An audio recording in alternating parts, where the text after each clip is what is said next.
The second and final toboggan level sees the toboggan being used the way it was truly intended, to kill penguins. This is part 26 of Overthinking Donkey Kong Country 3.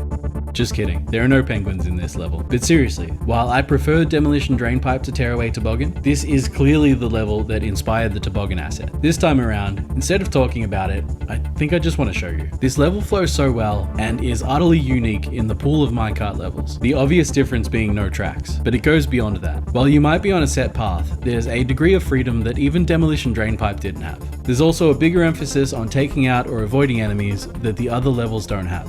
It's our second time in the snows of the Northern Hemisphere, but we're too busy going full cool runnings to really take it in. It's a shame, because the visuals here are really nice. The snow is muddier, more desaturated than what we saw on Skitter's Row, which goes nicely with the purple sky. Both colors make the greens on the trees, in both the immediate and distant background, really stand out. I feel kind of foolish. As someone who's been a lifelong creative sort of dude, I only just recently heard of the 60-30-10 rule. It's a basic but effective approach to palette choices that has revolutionized my art, and again, I can't believe I didn't hear about it sooner.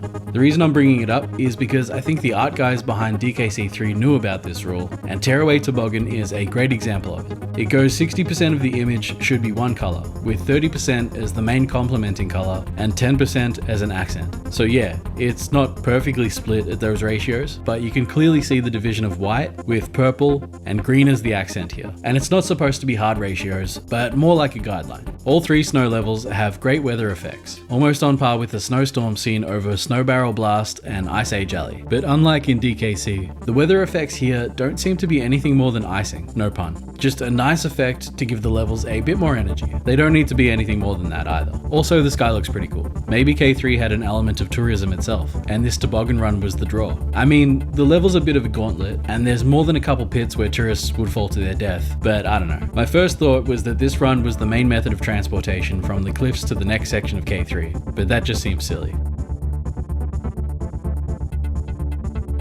Tearaway Toboggan can be frustrating, but it's a gem, and a great send-off to the minecart levels. Is it the best minecart level? Fuck no, but it's so much fun that I can't really shit talk it. That said, there isn't a whole lot else to say, so let's pack it in. See you again in Barrel Drop Bounce.